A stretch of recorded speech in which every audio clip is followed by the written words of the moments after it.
Qu'y a-t-il de mieux que de se mettre à la place des patients pour comprendre comment les prendre en charge correctement? Eh bien, c'est ce qu'ont fait aujourd'hui une trentaine d'étudiants en médecine de Strasbourg qui ont participé à un exercice de simulation, un exercice pour les aider à mieux communiquer et à être plus à l'écoute afin de faciliter le diagnostic. Cécile Pour et Xavier Gannet. Prénom et date de naissance pour le dossier, s'il vous plaît. Oumaya Salam, 7 septembre 2002. Oumaya est étudiante en 2e année de médecine. Ce matin, la voilà en immersion au service des urgences sur le brancard. Ok, vous avez mal où exactement? Toute la colonne. Toute la colonne. Vous avez perdu connaissance? Non.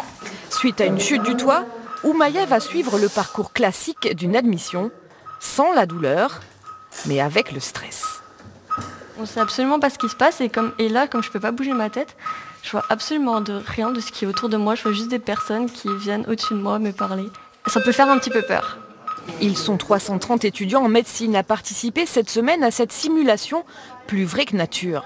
Comme Oumaya, ils sont tous en 2e année, assez jeunes pour ne pas être trop formatés, trop techniciens, encore un peu tendres. Il faut éviter des formes d'usure qui peuvent émerger très tôt dans la formation. C'est comme dans tous les métiers, l'exposition aux routines, elle peut user un quelconque employé, une quelconque personne, et on prend moins en charge l'individualité, la personne dans son ensemble.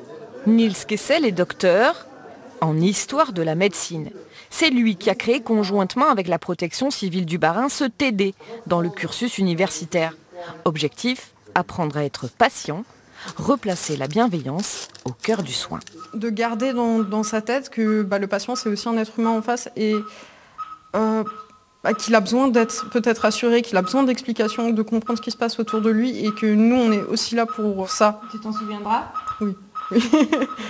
L'expérience devrait être vraisemblablement reconduite l'année prochaine.